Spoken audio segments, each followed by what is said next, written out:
Vou chamar também a Helena Martins, que é analista de políticas públicas e relações com o governo do Google Brasil, que tem muitos dos nossos dados nas mãos. O que eles fazem com isso? Helena, vem para cá contar. Pode sentar do lado do Paulo. O Rodrigo Nem, eu não sei se estou falando certo, ele é diretor de... Estou falando certo, Paulo? É isso. Rodrigo Nem, vem para cá, Rodrigo. Ele é diretor de prevenção da SaferNet, que ajuda a gente a ter uma navegação mais segura e também super ativista. Bem-vindo.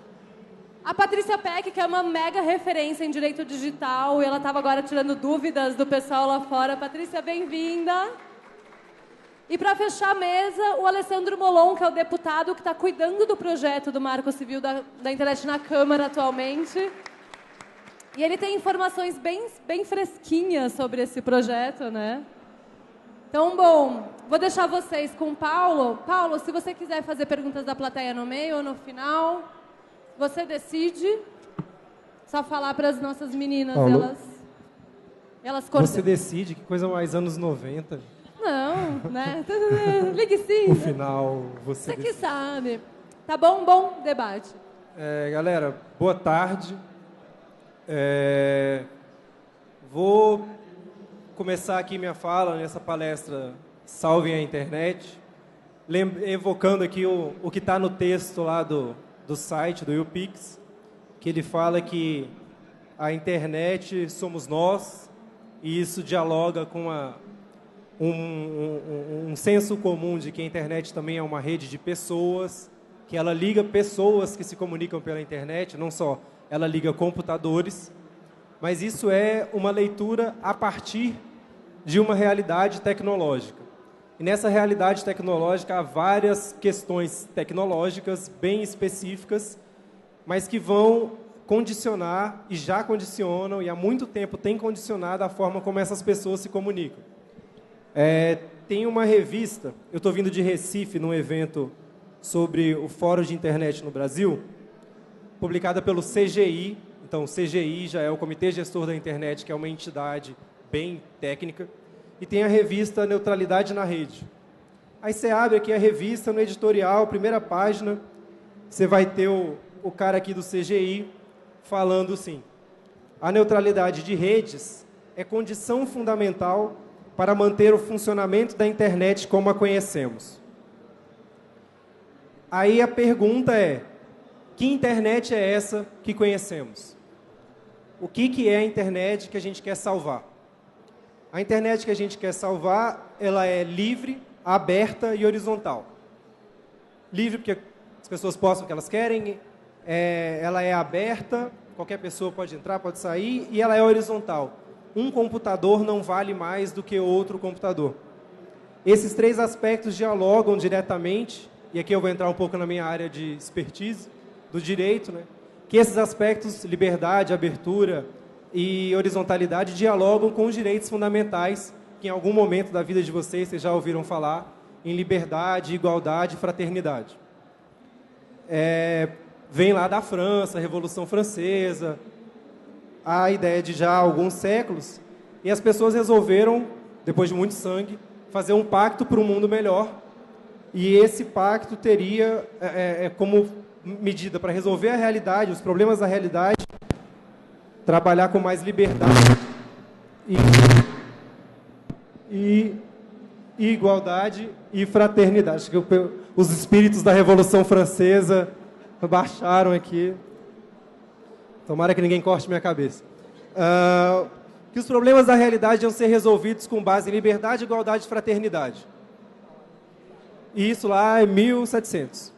Esses problemas vão se renovando, quer dizer, a cada sociedade, em cada lugar, esses problemas são novos. E o mundo hoje traz novos desafios para esses direitos fundamentais, liberdade, igualdade e fraternidade. E aí você vai ter greve, mobilização, manifestação por todo o Brasil, por todo o mundo. E, além desses desafios, desses direitos fundamentais, a internet também tem seus desafios para ela se manter livre, aberta e horizontal. E a gente também vai ter manifestações pipocando em todo o mundo para garantir que a internet continue livre, aberta e horizontal. Ou seja, manifestações que vão pedir que a internet continue sendo o que ela é hoje. além do que ela é hoje, que ela se constitua, que ela seja de verdade uma promessa, que ela cumpra a promessa de que ela veio para mudar o mundo, para a gente ter um mundo melhor. Assim como os direitos fundamentais eram uma promessa de que a gente teria um mundo melhor. Para que a gente possa, então, continuar essa tarefa que a gente tem feito pela internet, desde os gatinhos mais fofos pulando dentro de caixa no Japão, até os vídeos mais combativos na Praça Tahrir, lá no Egito, a gente está construindo um mundo melhor, um mundo mais engraçado, um mundo mais justo. Então, com esse diálogo triplo aí, entre liberdade, abertura, horizontalidade, e liberdade, fraternidade e igualdade, que eu abro aqui a mesa, que se chama Salvem a Internet. Levando a sério aqui os direitos, como eu já falei, vou passar então para uma mulher falar, em seguida a gente segue alternando. Tá ok? Por favor. É só falar? Pronto. Boa tarde, gente. Eu sou Helena, eu trabalho no Google na área de relações governamentais. É um prazer estar aqui com vocês. Eu queria primeiro parabenizar a organização do YouPix por trazer esse debate para o YouPix. É extremamente relevante, ainda mais no momento em que a gente vive agora, em que a gente está discutindo o marco civil da internet. Isso é, a gente está definindo agora como a gente vai ter a internet no futuro, como a internet brasileira vai ser no futuro. E muitas vezes a gente pensa que lei e internet é uma coisa que não combina.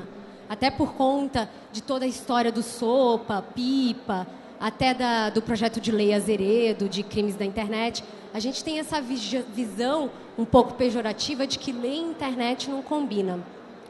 Mas se a gente olhar historicamente, a gente vai perceber, a gente consegue identificar pelo menos algumas leis que serviram de alicerce para que a internet crescesse e para que a internet se tornasse o que ela é hoje. Com um monte de serviço aparecendo a cada dia, com um monte de conteúdo sendo criado a cada momento. Então, acho que foi em 1996 que os Estados Unidos criou uma lei de comunicações. E essa lei de comunicações, ela tinha uma seção que ela é muito importante para a internet. E que daí, na minha opinião, foi que a internet conseguiu realmente se desenvolver e ter todo o boom ao redor dela. O que essa seção trazia? Essa seção ela estabelecia uma coisa que ela tem um nome legalês, eu não sou advogada, então, primeira vez que eu escutei esse nome, eu falei, peraí, que diabos isso quer dizer? Que é a isenção de responsabilidade do intermediário, que em palavras mais simples, quer dizer que um serviço de internet como Google, como Facebook, Twitter, Instagram, GetGlue, não é responsável por aquele conteúdo que o seu usuário cria. E por que isso é importante? Por um motivo simples. Vou dar um exemplo para vocês aqui, para vocês entenderem como que isso tem como isso afeta diretamente a inovação e a proteção de liberdade de expressão, que, na minha opinião, são dois dos grandes alicerces para o crescimento da internet. Então, imaginem vocês, um determinado indivíduo trabalha numa empresa e ele tem a ideia brilhante da vida dele de criar um aplicativo de encontrar cachorro. Ele tem essa ideia fantástica, ele fala, vou pedir demissão do meu emprego e vou criar esse aplicativo de procurar cachorro. Ele vai lá, cria o aplicativo, ele não tem muita grana, mas ele conseguiu fazer aquele aplicativo com o que ele tinha. E aí, por acaso, duas pessoas resolvem começar a brigar através desse aplicativo. Uma pessoa começa a xingar a outra e uma delas resolve entrar com um processo contra o aplicativo lá do cara que criou o aplicativo para procurar cachorro. E aí ele recebe um processo falando, olha, você é responsável por aquele xingamento que o cara colocou no seu serviço. Então você vai ter que me pagar. Que não faz o menor sentido. Ele fez um aplicativo para procurar cachorro. E aí alguém foi lá e usou o serviço de procurar cachorro para xingar outra pessoa. Então não faz sentido. E se você for parar para pensar, esse processo ele pode ser tão custoso tem um valor tão alto que pode tornar inviável esse aplicativo do cara. Ele pode simplesmente ter que fechar o negócio dele, porque aquele processo vai custar, sei lá, 3 anos de servidor que ele pagaria. Então, torna inviável. E aí, vamos dizer que o cara não queira fechar o aplicativo dele. Que ele queira mesmo assim, ok, vou pagar o processo, vou continuar com o meu aplicativo. Uma opção que ele pode ter, simplesmente, é qualquer conteúdo que ele achar que é impróprio ou que pode trazer problema para ele, ele começa a remover. E aí você entra num problema de liberdade de expressão. Que nessas situações, o cara vai preferir se precaver de qualquer problema do que deixar lá um conteúdo que talvez seja problemático. E é por conta disso que essa lei, que foi criada lá em 1996 nos Estados Unidos, é tão importante, porque ela estabeleceu essa regra básica de que os serviços eles não são culpados por aquele tipo de conteúdo que é criado por seus usuários. Então, vocês acho que imagina que todo mundo deva conhecer a história do Mark Zuckerberg. Imagina lá, o cara tá lá no seu quarto da universidade criando o Facebook. E quanto de conteúdo ilegal não deve ter sido postado no Facebook? Imagine se o Mark Zuckerberg fosse ser considerado culpado por todo o material ilegal que é colocado no Facebook. Se tornaria inviável.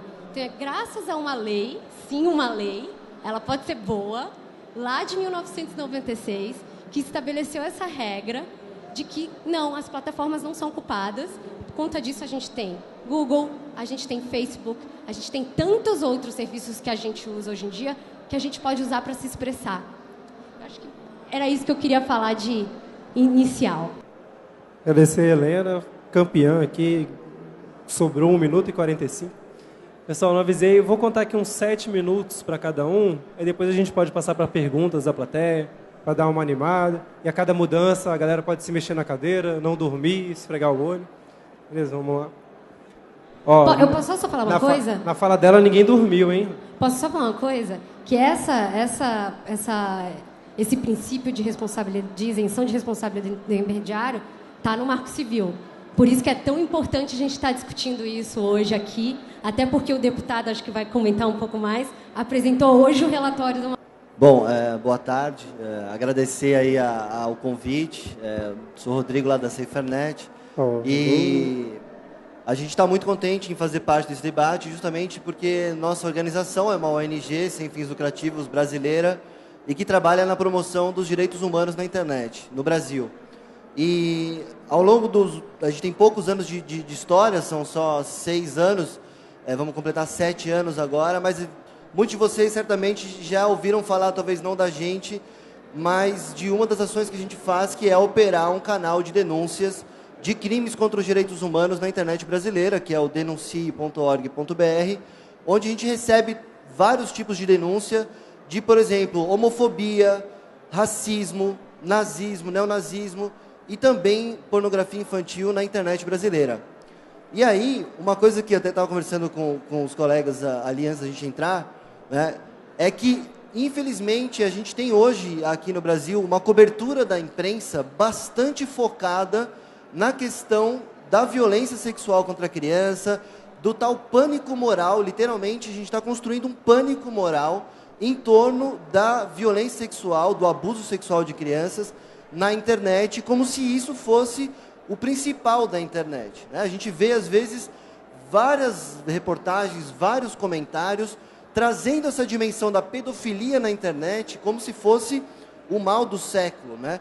E esse é um enorme perigo, né? E a gente fica muito preocupado, porque muitas vezes os nossos indicadores até de denúncia, que são muitas denúncias, infelizmente, que a gente recebe de fato, de pornografia infantil na internet, acabam sendo instrumento para projetos de lei que, no extremo oposto do Marco Civil, buscam justamente o contrário dos direitos humanos, que é o nosso foco, né? Que é direitos humanos na internet, é também proteção de crianças, tanto quanto proteção da liberdade de expressão, tanto quanto direito à privacidade, que a gente estava discutindo ontem aqui, não sei se alguém veio no debate muito legal que teve aqui, Fernanda Bruno e outros colegas discutindo essa questão do direito à privacidade. E, infelizmente, esse pânico moral acaba escondendo um pouco outros interesses muito mais escusos de cerceamento de liberdades na internet, né? Então, assim, a gente acha muito importante, né, nesse debate sobre salve a internet, que a gente, como internauta, e todos vocês aqui, de uma forma geral, a gente possa disseminar isso, de que não é oposição, ou protege as crianças, ou tem liberdade de expressão. Isso é um absurdo. E isso é uma estratégia perigosa, que alguns, inclusive, colegas lá do querido deputado que está aqui, usam com outros interesses, né? Então a gente tem que tomar muito cuidado com essa ideia de proteção das crianças na internet, justificando projetos que condenam os princípios básicos que o CGI lá atrás criou como os 10 princípios básicos da internet brasileira e que a gente 100% vivencia isso e milita em torno desses princípios que prezam pela liberdade, pela neutralidade e, né, queria deixar esse alerta mesmo. Muito mais do que proteger a criança contra o pedófilo, a gente tem que, garantindo a liberdade de expressão, a neutralidade da rede, né, e aí um pouco do trabalho que eu tenho feito lá na SaferNet é a gente conseguir empoderar a criança desde o primeiro clique, ou do primeiro toque, né, agora cada vez menos mouse, mas desde o primeiro toque, desde o primeiro contato com os brinquedos digitais, a gente pensar na dimensão pública da internet, do ponto de vista de que é uma grande praça pública, talvez a maior praça pública do planeta e a única realmente planetária, em que a gente tem que educar nossas crianças para exercerem a cidadania também nesse espaço, né? A internet é perigosa para a criança. Que absurdo, né? Não existe. A internet não é nada, ela é reflexo do que a gente faz com ela. É a forma como a gente se apropria dela.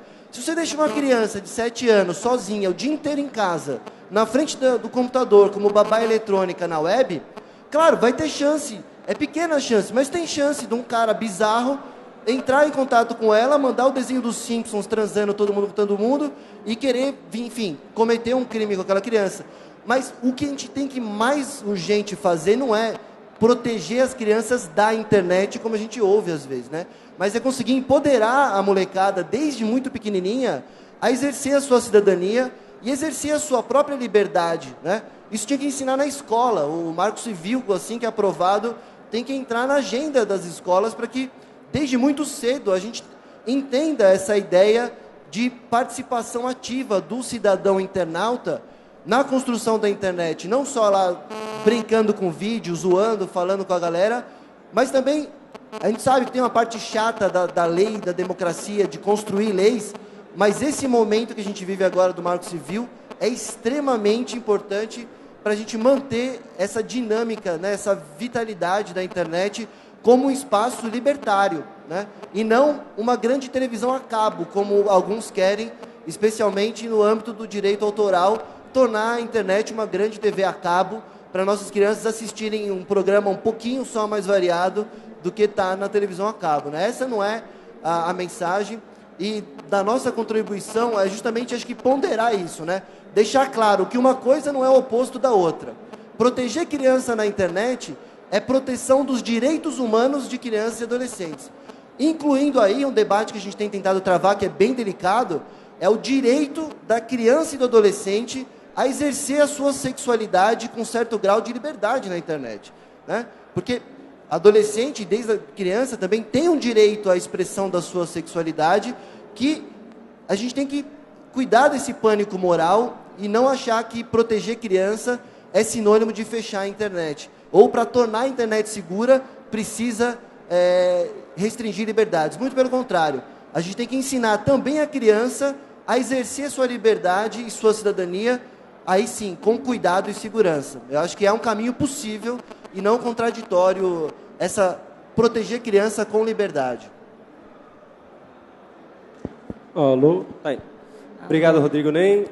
Passar a palavra agora para a Patrícia, nossa representante do direito, advogada. Por favor. Alô? 7 minutos.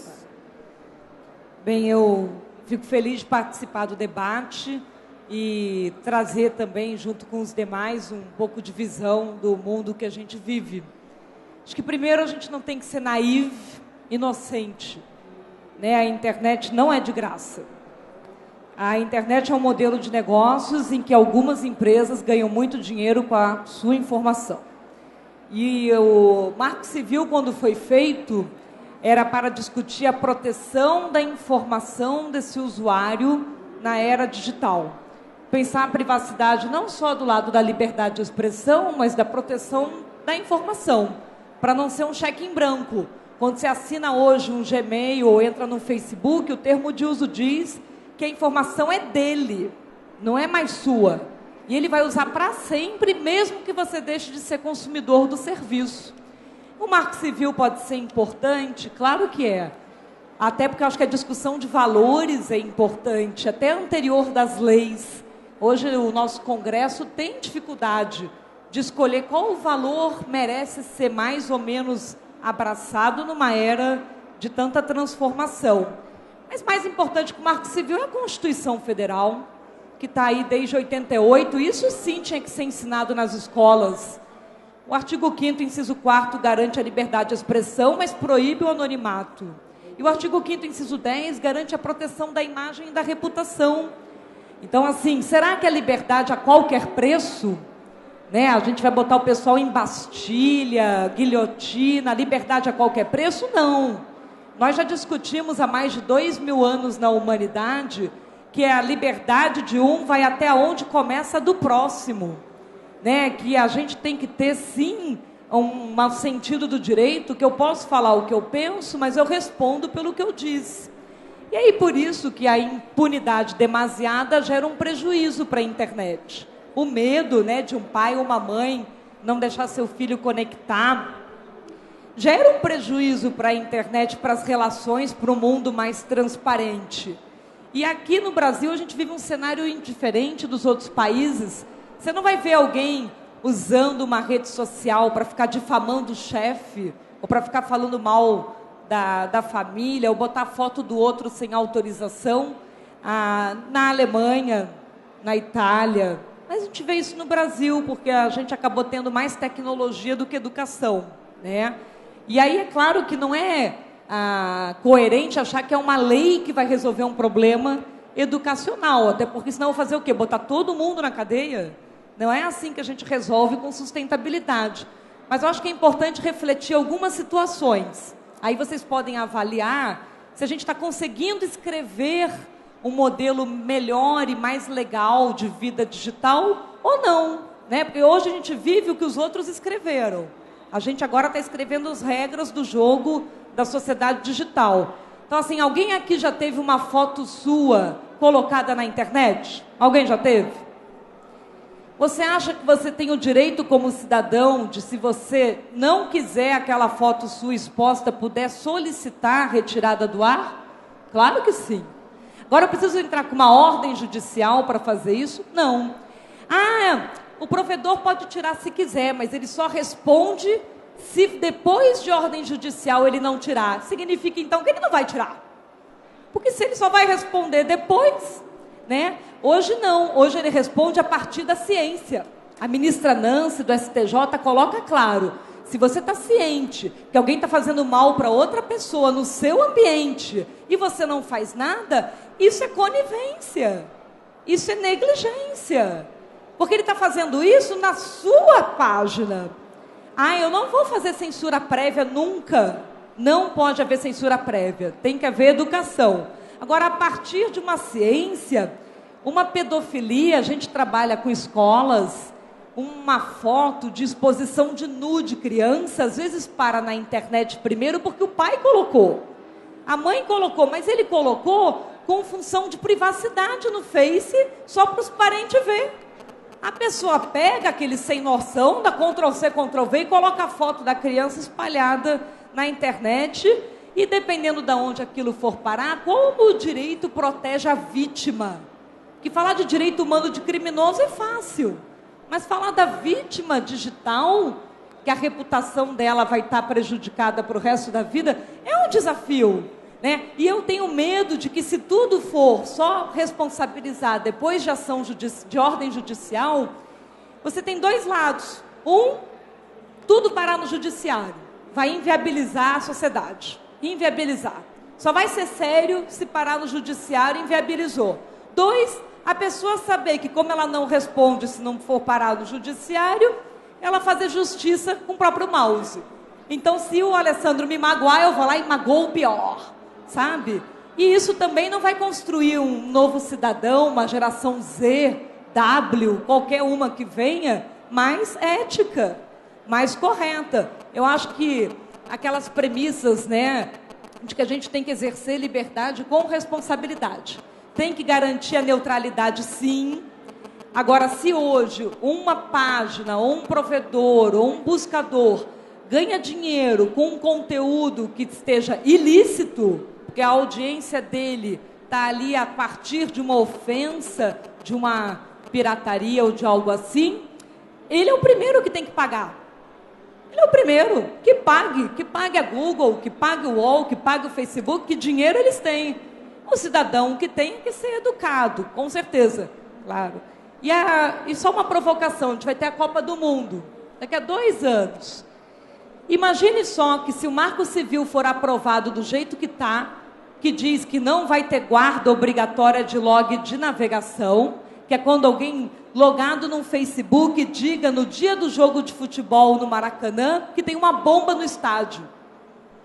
Ele não tem a obrigação de guardar esse log, só quem tem a obrigação de guardar o log é o provedor de acesso. Mas se eu começo a investigar de trás para frente, a partir do post é que eu chego na conexão, eu estou deixando aquela pessoa 100% anônima, 100% impune.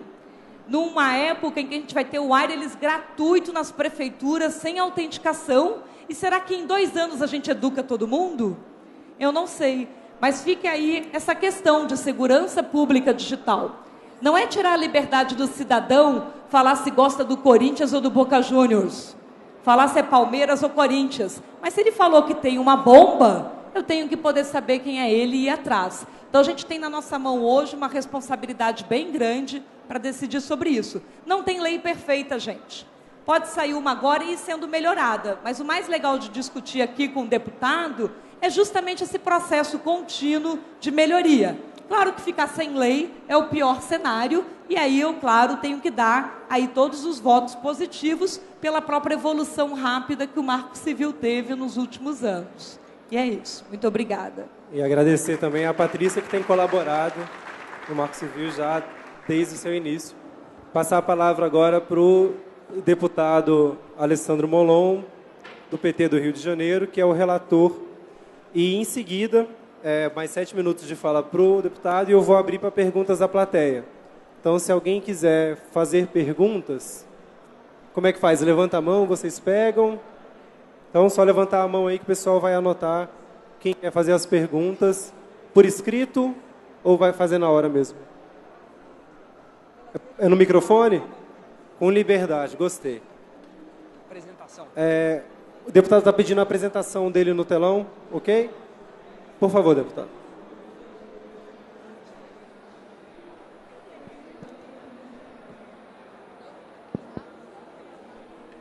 Bom, pessoal, boa tarde. Prazer estar aqui com vocês. Eu quero agradecer. Oi? Tá. Agradecer a vocês o convite, a organização do evento, cumprimentar a Patrícia, o Rodrigo, o Paulo e a Helena e todos os presentes aqui. Tentar apresentar um pouco o que a gente quis fazer no Marco Civil. Eu vou pular uma série de páginas para caber no tempo que me foi reservado e depois, se tiver qualquer pergunta que eu saiba responder, eu estou à disposição nas perguntas. Bom. Vamos lá, pessoal. Então, primeiro, o Marco Civil foi construído pelo Ministério da Justiça com apoio do Centro de Ciência de Tecnologia e Sociedade da Fundação Getúlio Vargas, foi amplamente debatido antes de chegar no Congresso. Ele é um projeto de lei que veio do Executivo, teve 2.300 contribuições, depois de consultas públicas realizadas pelo Ministério da Justiça, e chegou ao Congresso Nacional para sua apreciação. Nós fizemos 7 audiências públicas e seminários em 4 regiões do país, Nordeste, Centro-Oeste, Sul e Sudeste. Ouvimos 62 palestrantes, representando 60 instituições diferentes e colocamos em consulta o texto, consulta pública, no E-Democracia, que é o portal da Câmara dos Deputados. Essas aí são as pessoas e as entidades que participaram das audiências públicas.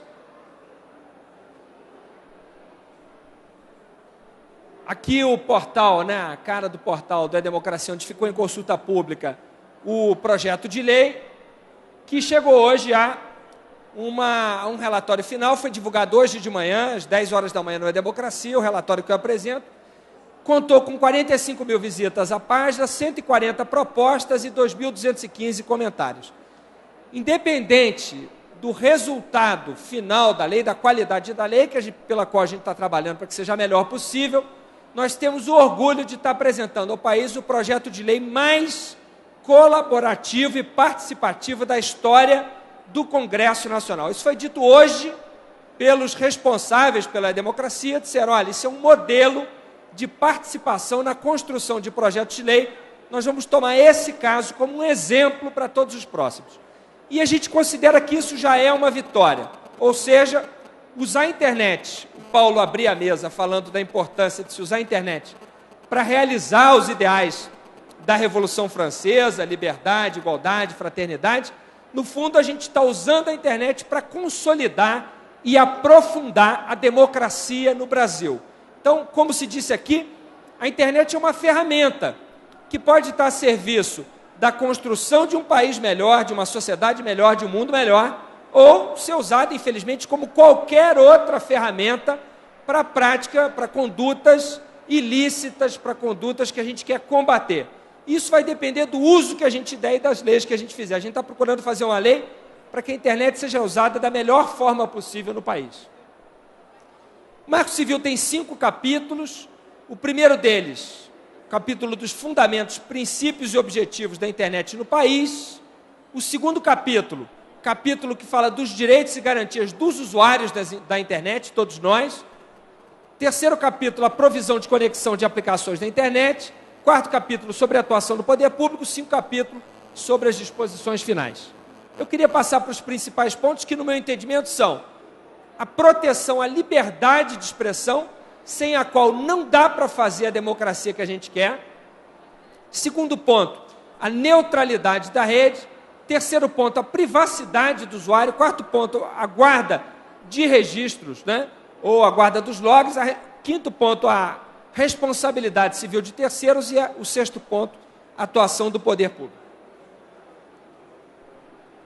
O Marco Civil é uma espécie de constituição da internet, uma espécie de lei maior da internet no Brasil. Ela não resolve e nem tem a pretensão de resolver todos os problemas da internet. Ela é uma espécie de guarda-chuva, debaixo do qual vão vir outros projetos de lei tratando de pontos específicos. Ou outros temas que nós não abordamos aqui serão tratados por outras leis do Congresso Nacional que vão dizer respeito à internet ou não. Vão dizer respeito à internet e a áreas fora da internet. Exemplo disso é o debate sobre direitos autorais, que não entrou no Marco Civil. O Congresso Nacional deve fazer, a partir do segundo semestre, um debate sobre direitos autorais. Então, isso não entrou no Marco Civil da internet, é o próximo capítulo do debate no Congresso Nacional. Então, o Marco Civil não trata de direitos autorais, não trata de cybercrimes, não é uma lei criminal, não tem por objetivo a persecução penal, o enfrentamento de crimes na internet. Não é esse o objetivo, não é disso que trata o Marco Civil, é um marco civil e não um marco penal. E, por fim, ela não trata em detalhes de dados pessoais. Ela trata da internet que a gente quer aberta, democrática, descentralizada, livre de barreiras e que garanta a inovação. Então, só para mostrar algumas das mudanças que a gente fez do texto original para o texto divulgado hoje, a gente explicita que a disciplina do uso da internet no Brasil tem como fundamentos, além dos direitos humanos, o desenvolvimento da personalidade. A gente acredita que a internet pode contribuir decisivamente para isso também, que a rede tem uma finalidade social, ou seja, que ela deve estar a serviço da construção de uma sociedade melhor para todos. Esse texto aqui, quem quiser, está na internet, está no portal da democracia, no site da gente, que eu vou divulgar ao final. Está pequena letra, eu sei que quem está querendo pegar por fotografia talvez tenha dificuldade. Fiquem à vontade, mas vocês têm acesso daqui a pouco. Aliás, já têm acesso desde as 10 da manhã. E nós distribuímos um materialzinho com perguntas e respostas sobre o Marco Civil. Nós explicitamos que a internet tem como princípio a preservação e garantia da neutralidade da rede, retiramos um texto que estava causando muita dúvida, que é o conforme regulamentação, retiramos isso do projeto. Se der tempo eu explico por quê nas perguntas. Explicitamos, aí a Patrícia estava falando sobre privacidade, vida privada. Nós desdobramos, Patrícia, o inciso primeiro em 2 incisos. Antes dizia apenas que os usuários têm assegurados o direito à inviolabilidade, ao sigilo de suas comunicações. Nós ampliamos isso. Nós colocamos que o usuário tem também direito à inviolabilidade da intimidade e da vida privada, assegurado o direito à sua proteção e à indenização pelo dano material ou moral decorrente de sua violação.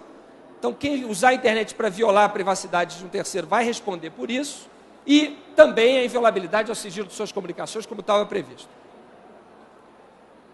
Nós acrescentamos um texto que não existia, que é o direito ao não fornecimento a terceiros dos seus registros de conexão e de acesso a aplicações da internet, salvo mediante expresso consentimento do usuário ou nas hipóteses previstas em lei, claro que, evidentemente, mediante ordem judicial também. Portanto, qualquer investigação, desde que amparada por ordem judicial, vai permitir o acesso aos nossos registros de conexão e acesso a aplicativos. Bom, a gente fala também, a gente veda o monitoramento não autorizado da nossa navegação. Não sei se vocês sabem, já tem empresas monitorando a nossa navegação e tratando a nossa navegação como mercadoria, sem que a gente saiba disso. Isso está vedado pelo Marco Civil. A gente garante que a neutralidade vai ser pautada nas recomendações de um órgão que é referência no Brasil e fora do Brasil, que é o Comitê Gestor da Internet. Tá ótimo. Perfeito. E aí depois, nas perguntas, a gente aborda os outros temas. Mas, enfim, o que nós reforçamos no nosso relatório? 3 pontos que eu considero os pilares ou o coração do Marco Civil. O direito de proteção à nossa privacidade. Nós não queremos ser monitorados, bisbilhotados e tratados como mercadoria, sem que nós consintamos com isso. Primeiro ponto. Segundo ponto, a proteção da neutralidade da rede. Nós não queremos que alguém escolha por nós que tipo de conteúdo a gente vai acessar. E terceiro e último ponto, nós queremos ter preservada a nossa liberdade de expressão, para que a gente possa construir no Brasil a democracia que a gente quer, claro que com responsabilidade, respondendo quem ultrapassar os seus limites na forma da lei. Muito obrigado pela atenção, desculpem não me estender mais. Obrigado. Molon, eu que peço desculpa pela interrupção. Eu que peço. Porque o trabalho do deputado, eu que sou estudante de Direito aí desde 2000, já tenho 12 anos, dificilmente você encontra um relatório tão explicativo de um projeto de lei. Esse relatório que está disponível no E-Democracia, vocês conseguem achar também no Twitter procurando a hashtag #MegaSimMarcoCivil. Vocês vão ter acesso a esse documento, vocês podem ver ele com calma agora até sexta-feira. Não é um tempo muito grande, até sexta-feira, para ler um projeto de lei, mas é interessante que vocês achem algum ponto que seja interessante e postem no Twitter, usem seu blog, debatam no boteco e, de alguma forma, façam a sua mensagem chegar ao Congresso. Aqui, agora, vocês têm a oportunidade de fazer a mensagem chegar ao responsável por relatar o projeto. Vocês estão tendo muita sorte, de verdade, porque o projeto era para ter sido apresentado semana passada, por acaso não deu certo e veio hoje. Então, vocês estão com a notícia mais quente do Congresso Nacional aqui. E eu vou começar com uma pergunta que foi feita no âmbito, claro, do Marco Civil, para a doutora Patrícia Peck. Vem do Márcio Freitas, lá de Brasília. Ele pergunta o seguinte: se a ameaça de bomba vier por telefone, vamos quebrar o sigilo de todo mundo antecipadamente? Fazendo aí o comparativo da ameaça por bomba via Facebook, que os registros de logs, então, se eu bem entendi, deveriam ser também guardados de todas as pessoas. Então, se eles viessem por telefone, a gente tem, então, também que fazer o registro de todo mundo antecipadamente? Foi boa a pergunta dele, porque hoje nenhuma pessoa mais consegue ter conta de celular nem pré-pago, nem pós-pago, sem apresentar uma identidade. E a operadora tem a obrigação de guardar toda a relação do que aconteça em termos de log com aquele celular. Não é a comunicação, não é o tráfego de informação, é só da onde ele veio. Então, a questão da guarda do log é eu poder descobrir da onde veio aquela informação, aquela pessoa partiu da onde, para chegar no log de conexão. Então, isso hoje é o rastreio. Eu chego no número de telefone fixo, eu chego num telefone de orelhão, eu chego num celular. Então, isso já acontece para qualquer meio de comunicação e não retira a confidencialidade das comunicações e não retira que, a partir dali, é que eu posso fazer, com uma ordem judicial, uma interceptação. É apenas a origem, porque a gente não tem aí, o anonimato não é permitido no Brasil, só a denúncia por canais anônimos apropriados. Foi considerado, em muitos países, depois da Segunda Guerra Mundial, de que o anonimato ele podia estar gerando um câncer social, que a pessoa gera um ato covarde porque ninguém vai saber que foi ela que fez aquilo ali. Então, o que eu acho que é importante complementar é que a rastreabilidade, eu poder chegar num endereço, seja residencial, seja um telefone, em algum lugar, permite justamente uma investigação, né? E dá uma garantia para o cidadão de que há segurança pública digital.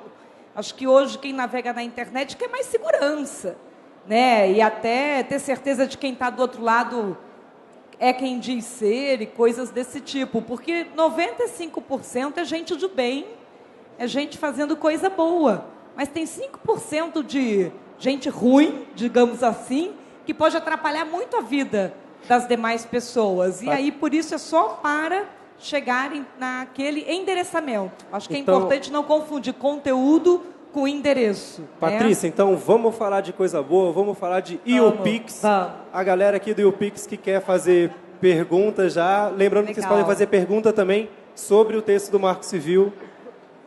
Oi,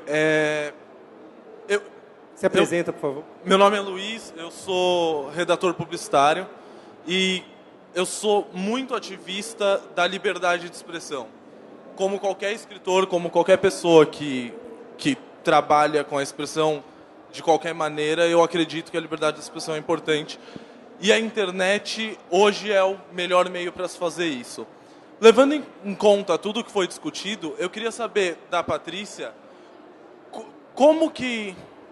Eu entendo que a gente busca segurança, eu entendo tudo isso, mas o perigo dos logs e a questão da guarda dos logs, ela é muito importante, porque pode acabar virando uma caça às bruxas, né? Tem muito conteúdo que, às vezes, eu não estou falando de uma ameaça de bomba, mas eu estou falando de uma transparência, talvez política, ou talvez sobre a mídia, que não é desejada. Como que a gente vai proteger essas informações? Como que a gente vai proteger essa neutralidade, não da internet, mas do usuário? Entendeu? Se eu bem entendi, vou tentar dar um exemplo concreto aqui. Teve a Marcha das Vadias há umas 2 semanas, por exemplo, e as imagens das meninas protestando com os seios de fora foi tirada do Facebook. Você está preocupado com esse tipo de coisa? Exato. Como que eu vou proteger não só a imagem, mas as pessoas que postam essas informações, as pessoas que estão atrás dessa transparência, que inclusive faz parte da ética hacker, né? A transparência da informação. Qual seria o método de proteção disso? Eu sou super a favor da liberdade de expressão. Inclusive, eu acho que a internet viabilizou justamente um mundo muito mais transparente. O que eu acho é assim, quando a gente fala de proteção da informação, até de quem informa ou declara aquilo, a gente já tem aí uma questão de que um log já está hoje sendo guardado por um provedor se ele quiser. Na verdade, hoje, se eu falar mal da Google, na página da Google, mesmo porque eu fui maltratado por ela me tira do ar. Se eu falar no Facebook, inclusive depois que o Anonymous fez aquela ação, né? Se você ficar botando, vamos tirar o Facebook do ar, tá? Ele pega e tira esse post do ar, entendeu? Então, hoje em dia, assim, você garantir como é que funciona a proteção. Se alguém tirar a sua opinião do ar de forma arbitrária, sem um motivo legítimo, razoável e juridicamente endossado, ele também responde pelo dano moral e vai ter que indenizar. E para eu saber quem fez isso, também preciso da informação sobre aquela pessoa. Então, saber quem está de cada lado da interface gráfica protege assim, dependendo de quem fizer errado dos dois, né? Que nem criança, quem bater no outro, que vou saber quem é que vai responder. Então, assim, hoje, por que é, e eu concordo com o deputado Alessandro, que eu vou assinar um serviço, tenho que ter autorizado usar minha informação. Mas eu dei um cheque em branco para sempre. Hoje eu quero usar o serviço, amanhã eu deixo de ser cliente, ele pode continuar usando a minha informação? Porque eu acho que esse é um ponto que o CDC e a Constituição não resolvem e que o Marco Civil tinha expectativa de resolver. Como outros países têm dado um limite de 2 anos até encerrar, depois de encerrar o serviço, ele não pode mais usar a sua informação. Né? E aí Patrícia, você trabalharia a proteção realmente da informação da pessoa. O negócio ficou bom agora, depois das preliminares, está aquecido. Você você citou o Google, depois falou que o Marco Civil não é suficiente. A gente tem mais 2 perguntas para vir ali. Vamos nessa ordem. Paulo, vamos lá. Deixa eu só te falar, é só porque é só uma informação. É só para dizer que nós, no relatório, tratamos disso. A gente está prevendo, no relatório que eu divulguei hoje, a possibilidade do usuário solicitar a exclusão definitiva dos seus dados que tenham sido fornecidos ou pegos durante o uso para qualquer provedor a partir de determinado momento. Quer dizer, então você deixa de usar, no relatório está prevista essa possibilidade de você solicitar a exclusão definitiva dos seus dados, é isso? E o Google tira conteúdo se eu falar mal do Google? Não. Na verdade, é um ótimo ponto que a Patrícia colocou, porque o negócio do Google é baseado em informação, claro. E o que mais a gente protege é a informação. Tem vários casos aqui no Brasil, a doutora Patrícia Peck deve saber, que a gente recorre no judiciário um pedido de remoção porque a gente considera que aquele conteúdo é legítimo. Muito das notificações que a gente recebe, muito mesmo, eu não sou da área do jurídico, mas é que a gente conversa e termina por saber, muitas notificações que a gente recebe é, por exemplo, uma empresa que quer remover um comentário de um consumidor falando mal daquela empresa. O Google é corajoso, vai lá e fala, não vamos tirar esse conteúdo, porque a gente considera que esse é um conteúdo legítimo. É que eu quis dizer falar mal do próprio Google, não é Mesmo falar dos assim, outros, né? Se você falar assim. dele mesmo, ele vai tirar unilateral. Não é verdade. Vamos Até ver. porque a gente é uma empresa americana e nos Estados Unidos, um dos valores mais considerados é a liberdade de expressão. Então a gente deixa lá falando assim, se vocês quiserem, vocês podem entrar lá no blog oficial do Google, que vai ter um monte de gente falando mal do Google e a gente deixa lá. Vou falar mal do Google mais. Vamos... E a menina pediu e você que vai falar, bonitão. É junto. Eu queria perguntar para a Patrícia... Seu nome? Leandro. Eu sou desenvolvedor. Eu trabalho num site de relacionamento adulto. Eu queria perguntar para a Patrícia e para a Helena. Hoje a gente viu uma reportagem... Oi? Qual que é o site? Sexlog. Sexlog? É. Hoje a gente assistiu uma reportagem onde um professor foi atacado pela internet. O site onde ele foi atacado permitiu os usuários postarem conteúdo anonimamente. O professor processou o blog e o blog teve que pagar para o professor, não os usuários. Eu queria saber como a gente, como provedor do serviço, o que eu preciso guardar dos meus usuários. Se eu pegar, o cara faz um cadastro, eu pego o nome e o e-mail dele é suficiente, ou o que eu preciso registrar do usuário? Para eu responder? Eu posso responder. Não, mas tranquilo, eu só não quero monopolizar, né? né? Se o pessoal quiser responder também, mas, assim, a obrigação hoje legal de guarda você não tem. Então, você, na verdade, guarda por cautela sua, né? Do tipo, para não dizerem que eu obstruí uma investigação, de que eu favoreci anonimato, de que eu estimulei prática de ilícito ou até fui conivente. Então, hoje, normalmente, as pessoas fazem uma guarda, dependendo do provedor. Quem faz wireless, hoje, às vezes, guarda até o ID de máquina, né? Então, o pessoal chega a fazer uma guarda daquele log completo, né? Nome de usuário, data com GMT-3, com hora, minuto, segundo. E tem aqueles que somam um número de IP, dependendo se o IP for dinâmico, né? e ainda coloca um ID de máquina de conexão. Mas aí é pela prática, né? A lei não diz Não, nada. a lei não exige, né? O que hoje a lei exige, e isso é uma discussão interessante, é que Lan House e Cybercafé tem que fazer guarda dos dados de identidade válido da pessoa, porque ele tem um contato presencial. Essa exigência tentou existir há um tempo atrás, mas como os outros serviços não veem a pessoa presencialmente, como pedir isso? Se nem a Receita Federal consegue pedir. Aqueles dados que a gente preenche para declarar imposto de renda é declaratório. Eu tenho que acreditar que você está falando a verdade, né? Que o seu CPF é aquele, que seu nome é aquele, e assim por diante. Então, hoje eu exijo uma coisa para uma conexão de Lan House, mas eu não exijo para um provimento ou uma conexão de outro tipo de forma, tá? Só para complementar, rapidinho, só para complementar o que ela falou, realmente não tem nenhuma regulamentação. Na prática do Google, o que a gente faz é, se a gente recebe uma notificação de uma autoridade policial ou uma ordem judicial, aí a gente guarda o que foi pedido dentro da viabilidade técnica. Rodrigo, você já teve algum problema de pedir informação e não tinha? Ou pedir uma informação, veio informação demais? Lá na SafeNet a gente trabalha como sociedade civil, mas há vários relatos de dados completamente equivocados, fornecidos como supostas denúncias de pornografia infantil, e até casos de operações policiais tiveram que ser canceladas porque iam prender inocentes por falta de regulamentação e de organização dos dados fornecidos pelos provedores na hora de identificar o responsável pelo conteúdo. Mas são questões que parecem ser contempladas agora com o Marco Civil. Eu só queria fazer uma observação em relação à exclusão do Google, né? Quem aqui lê os termos de uso do serviço que a gente assina, galera? A gente só faz o pula, pula, pula, pula, pula, aceito, né? A maior parte da galera, ou a gente lê 2, 3 linhas, né? Mas vamos pensar o ponto de vista da molecada mais nova que já sabe e mexe, a gente ignora isso, né? E como a Patrícia falou, galera, não existe serviço gratuito, né? A gente paga com os nossos dados e com a nossa cidadania. Aí eu tenho uma pergunta para vocês dois, então, mas primeiro tem aquela moça ali de marinheira. Posso só fazer uma pergunta? É do pessoal que está assistindo pela internet, na página da Vivo. Mas você pode esperar aquela moça ali, depois a sua e depois a minha e a gente acaba? É porque ela levantou antes. Tudo bem.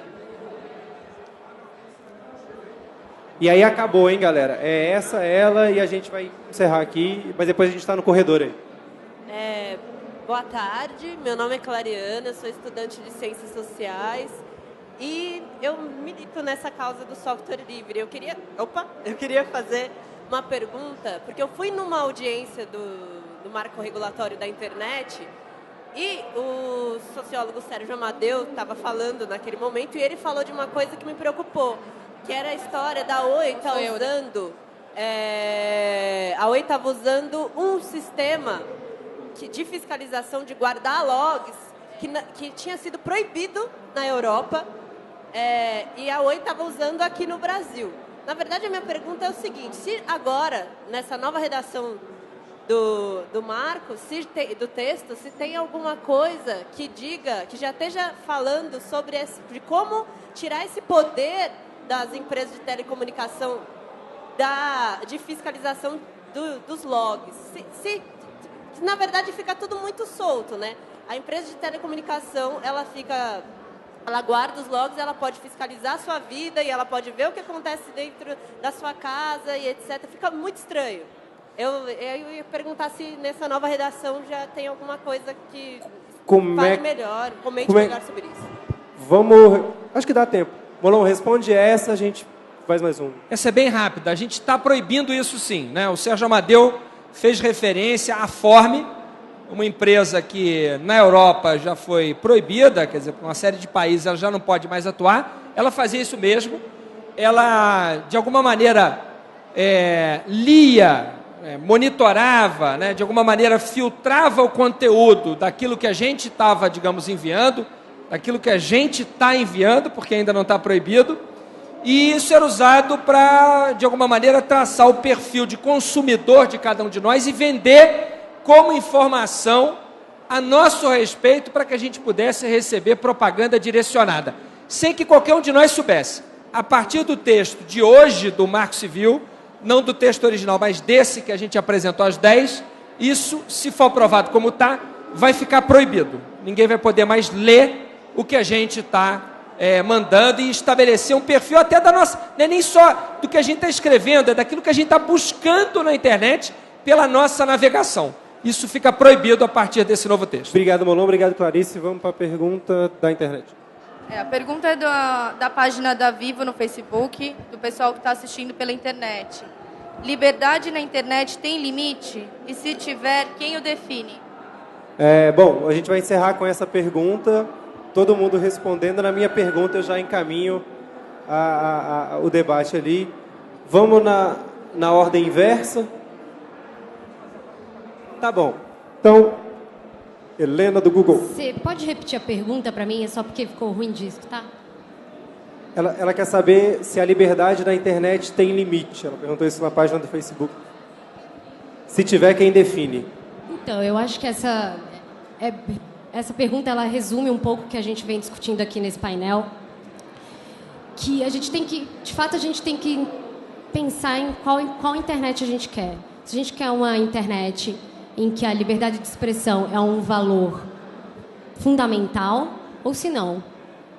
E eu acho que quem define isso somos todos nós, a partir de um projeto de lei em que a gente interage, em que a gente participa ativamente como cidadão, que a gente contribui, que a gente liga para os nossos deputados, que a gente liga para os nossos senadores para falar as nossas opiniões e também para questionar o posicionamento deles. Então, eu acho que vai de cada um definir essa liberdade também através de um trabalho conjunto em sociedade.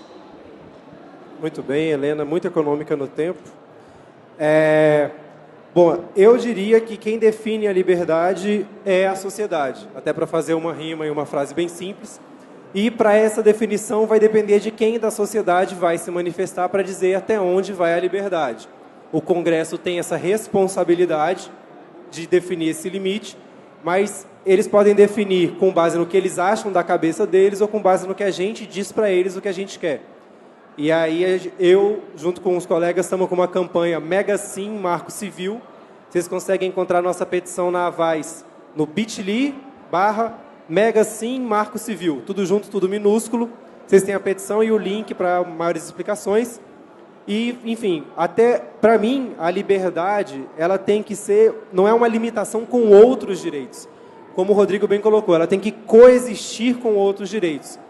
E essa liberdade existe quando os outros direitos não são violados, e não quando a minha liberdade viola a sua liberdade.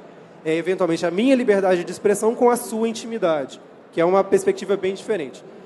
E meu questionamento, já são para os dois na sequência aqui, de que, bom, a gente tem peer-to-peer completamente aberto, em que ninguém ganha dinheiro, e a Wikipedia, que tem a Wikimedia Foundation, em que as pessoas gastam a sua conexão e o seu dinheiro para produzir simplesmente a maior enciclopédia da história. Isso não é internet comercial, isso não tem ninguém ganhando dinheiro, tem gente perdendo dinheiro e fazendo trabalho voluntário. Tudo que vocês falaram vale para Google, Facebook, e como fica para esses tipos de conteúdo? Se alguém postar que vai ter uma ameaça de bomba na Wikipédia, quem tem que pagar? Alguém tem que pagar? Essa questão de legal de quem paga no Wikipedia, eu não sei, mas a gente é super militante também do software livre. Na Cifernet a gente só usa software livre e trabalha com transparência hacker. Software livre ganha dinheiro, a galera vive de software livre, não da Wikipedia. Não obrigatoriamente. Sobre a Wikipedia eu não sei dizer exatamente, talvez a Patrícia saiba. Mas em relação à pergunta do limite da liberdade, eu ainda acredito, né, e assim, o papel um pouco que eu tenho lá na Cifernet o que vai definir, concordo totalmente com você, o que vai definir a liberdade na internet é como a gente se apropria dela, como a gente participa dos processos de democracia participativa, mas também como que a gente educa a galera que está começando a usar a internet agora. Porque se a gente ensina que na internet vale tudo, ninguém é de ninguém e não tem limite, é assim que as pessoas vão usar. E aí vai vir de cima para baixo leis, e cada vez a chance é maior de serem leis autoritárias quando a gente não participa. Participando, está aí o Marco Civil, né? Promovendo a liberdade, juntando forças. Né? Eu acho que educar para a liberdade ser exercida é vital para a gente poder ter liberdade na internet. Patrícia? Eu reforço o que eu disse, a ética vem antes da lei. Mesmo que a gente não tivesse uma lei, a gente tem que saber se consegue ser um indivíduo ético, né? Outro dia eu repreendi o meu filho, ele tem 5 anos, e ele usou um relógio espião, né? Que é um relógio que tem câmera e grava e filma e faz tudo, e veio me mostrar que tirou a foto da amiguinha do prédio, da professora e da bunda da babá. Aí eu falei, nossa, Rafa, é a bunda da babá e ele é...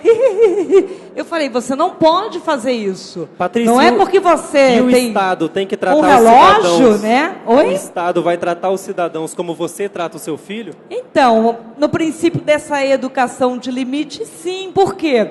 Porque se ele faz algo que prejudicar elas, se essa foto parasse na internet, eu respondo por culpa invigilando. O Código Civil tem um artigo 187, que responsabiliza quando um titular de um direito excede os limites da boa-fé e dos bons costumes e pratica ato ilícito. É o artigo 187, é o do abuso do direito, né? Então, acho assim, o Marco Civil, tudo vai completar. Nós temos leis que estão ficando antigas, precisam ser atualizadas, mas a gente já garante a liberdade de expressão como um direito universal do homem, consolidado na grande maioria dos países a partir de 1950. Que a Revolução Francesa foi mais da Revolução Francesa, mas em 1950, né, os direitos universais 48. do homem elevaram a liberdade. E é claro que a gente vai manter isso, a Constituição já protege, tem que manter. Mas não pode ter o abuso. Lógico, o abuso vai ser com a educação. Acho que o limite vai aí. Molon, um minutinho. Olha, eu acho que o Marco Civil ele vem para, de alguma maneira, estabelecer em que medida e de que forma essa liberdade pode ser usada, né? Claro que o Marco Civil está subordinado ao que a nossa lei maior diz que é a Constituição, né? A nossa Constituição tem princípios, tem direitos e garantias fundamentais que não podem ser modificados pelo Marco Civil. Às vezes, essa liberdade parece conflitar com outros direitos, como foi dito aqui. Então, por exemplo, eu tenho o direito de dizer que um determinado parlamentar conduz mal o seu mandato, né, ou não atende às minhas expectativas, e talvez esse parlamentar entenda que a sua imagem está sendo ferida. Eu não quero que esse parlamentar possa mandar retirar o comentário que um de vocês fez a respeito dele, porque ele se sentiu ferido, e quem publicou o comentário se veja amedrontado pela ameaça do parlamentar e, por medo, retire. Então, por isso, a importância da manifestação, em última instância, do Poder Judicial, que, dependendo do caso, vai dizer, aqui, de fato, se ultrapassou o limite da liberdade e se atingiu a honra de alguém. Não, aqui é exercício da liberdade. Então, por isso, também, além da Constituição, a palavra ao Poder Judicial, em última instância, para decidir caso a caso.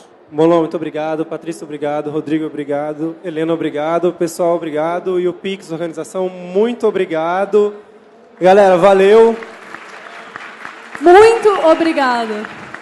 É a primeira vez assim que a gente tem esse debate mais profundo no UPix sobre as leis, etc. E acho que foi mega necessário. Eu estou muito feliz de vocês todos terem estado aqui. Obrigada demais. Eu sei que foi super correria mesmo. Tomara que ano que vem a gente possa vir já para comemorar o Marco Civil em vigor. Concordo. Depende da... Agora vocês decidem. Obrigada mesmo, pessoal. Valeu.